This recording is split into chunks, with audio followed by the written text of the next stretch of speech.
The ghost in my apartment doesn't know who she is. I was lucky in some ways to own my own house at 30, unlucky in a lot of other ways. The money for my small apartment had come from my mom's life insurance and inheritance. I had spent 3 months in our old family home until the memories started to eat me up, and I realized I couldn't stay there. I rented it out and used the rest of the money to pack up and move away. My dad was never in the picture. It was an old creaking flat that needed too many repairs for what I paid for it.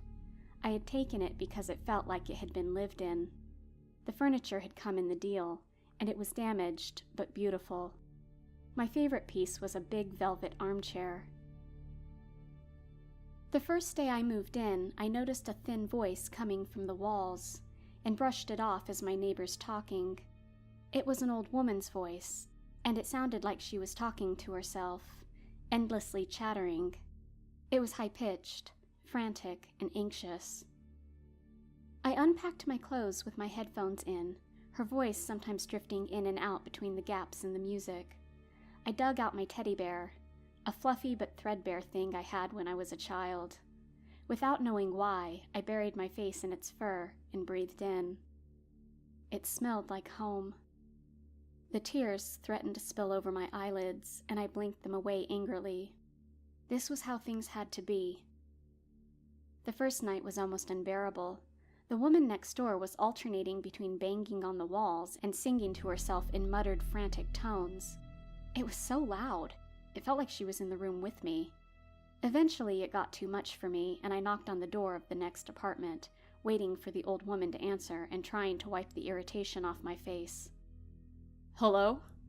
A man in his 30s answered the door in a dressing gown, his eyes half closed. It looked like he had just woken up. "Look, I know I just moved in and I don't want to be rude, but could you ask your grandmother to keep it down? She's been banging on the walls and shouting all night, and it's been a long day for me." He straightened up, suddenly alert. "There's nobody in here but me. I was asleep until about 5 seconds ago, so..." He trailed off and looked me up and down with an expression that I couldn't read. "You seem like a nice girl." I raised my eyebrows. I wasn't sure how that would help me sleep. "The last woman who lived in the apartment was Gloria Jennings, 5 years ago. Do some research, and maybe you can get your money back on this place." His face was wary, as if he had had this conversation countless times. "Thanks?" I barely had time to get the word out before the door was shut in my face. I tried to sleep, but my mind wouldn't let me. I could hear the old woman crying in the walls, and I felt like I was losing my mind. How could I hear something that wasn't there? Was this some weird neighborhood initiation? I got out of bed, my feet slipping against the cold wooden floor, determined to call the police. The old woman was making agonized groans, so deep and guttural she sounded like an animal. The second I opened the door to my living room, I pulled my cardigan over my shoulders, an involuntary impulse. It felt like the heating had been off for hours. I froze. Sitting in the velvet armchair was the old woman. The old woman's hair was tangled into a matted bun on top of her head, and she was staring straight ahead. The lamp cast lattices of light over her pale, molted skin, and I shivered. She must have wandered over, confused about where she lived. How had this woman's carer let her get into such a terrible state? "Excuse me," I shivered, my breath frosted out in front of me, silver in the dim light. "What are you doing in my house?" The woman's voice was low and raspy, as if she had been screaming for hours. My teddy bear was on her lap, and she clutched it with dirty, bleeding nails. "Do you want me to call someone for you?" I asked her hesitantly. The feeling of unease crept up my spine and down my shoulders. Something was wrong. The way the woman was holding her neck was wrong. It looked like the roadkill you drive by where the little body on the road looks almost like an animal sleeping until you see the snapped bones and blood. I backed away, suddenly overcome with a feeling of complete dread. "What are you doing in my house?" The woman's head turned as she shrieked the words at me, and I realized that her spine was protruding out of her neck, the bones covered in black gristle and chunks of viscera. It looked as if she had half rotted away. The electricity surged, and for a moment we were lit up with a blinding light. I could see the woman's dark eyes, bloodshot and filmed over like a corpse's. I spent the night shivering in my car. The next day, I sat in the library, poring over the public records of the house. I could feel my eyes drooping with the effort of surviving the sleepless night. On the records, everything was patchy at best. I thought of who I could call, who would let me stay while I fixed this, and felt that sharp pain in my chest as I realized there wasn't one person like that in my life. There wasn't one person who would help me. The last one had been my mum. I felt a sudden throb of loneliness so deep that my eyes welled with tears. I just wanted to forget what had happened. If Mom had been here, she would have known what to do. A name, inky black in my mind, popped into my head. Gloria Jennings. I don't know why the man next door told me.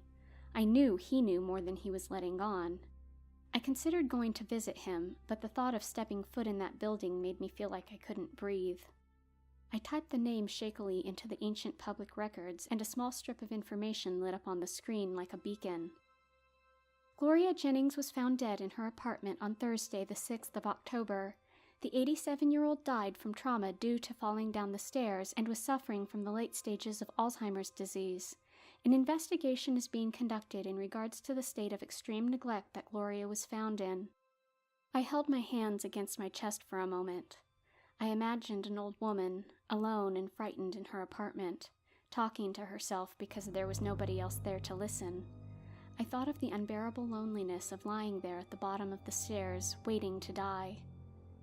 I thought of my own crushing loneliness, so vast and empty that I didn't know how to stop it anymore. The next night, I went home. I made dinner, set up 2 plates, and put one down opposite me on the table as I ate. I made 2 cups of tea as I watched old talk shows, and when I went to bed, I put my teddy on the mantelpiece. I remembered holding it when I was scared when I was a child, and how it made me feel like nothing bad could ever touch me. I woke up to the windows in the living room being thrown open so hard they smashed into tiny shards across the floor. I scrambled out of bed. The screaming was so loud I had to cover my ears as I opened the door to see Gloria. Her hands over her ears, knelt on the floor as if she was praying. Tears streamed down her cheeks. "Gloria!" I shouted against the roar of the wind and her frantic screams, and it was as if everything was suddenly suspended in the air. The noise died down to a hush, and the old woman looked at me with her blank eyes, as if she was trying to remember something she had forgotten. "I'm sorry for scaring you. I'm your new nurse." I tried to swallow back my fear and take on a calm, professional tone. "I'm here to make sure you're looked after." I noticed that Gloria's face was stained with tears. "Where am I?" she whispered, the white of her eyes rolling with fear. She had looked rotted, a corpse left dead for years, but now in the moonlight she looked like a frail old woman wrapped in a blanket, confused and alone, and my heart ached for her. "You gave me a real fright, but we're in your house. We're staying here for as long as you need," I told her quietly. I remembered the teddy bear sitting on the mantelpiece and slowly moved my way over as I brought the little bear over to Gloria and placed it next to her. She looked at it for a moment, then reached for it with tentative hands, as if she couldn't quite believe that it was for her. "It's a present," I said, "to keep you safe." Gloria held the bear out, tracing her fingers over the soft fur. She clutched it to her chest, squeezing her eyes shut. Then I went to turn on the light. As I turned back, she was gone. Sometimes Gloria cries. Sometimes she makes my electricity cut out, and it'll be so cold I can barely breathe. But sometimes, on the nights when I hear her sobbing, I'll come and sit next to her and sing a song my mother used to sing for me when I was a child. "Well, that will be the day when you die. Yes, that will be the day when you make me cry. You say you're gonna leave, you know it's a lie. 'Cause that'll be the day when I die. Some days, the best days, I'll come back home from work and find that my fresh laundry is haphazardly folded on my bed with a small dirty flower placed neatly on top. Those nights, I'll put a cup of tea beside the armchair that I never sit in and play old movies. And if I'm lucky, I'll see her sitting there, holding her bear and smiling. I think Gloria was someone very kind when she was alive. She still doesn't know who she is, but I'll look after her until she finds out. Or until I'm gone too, and can hold her hand as we walk together as old friends, to whatever comes next.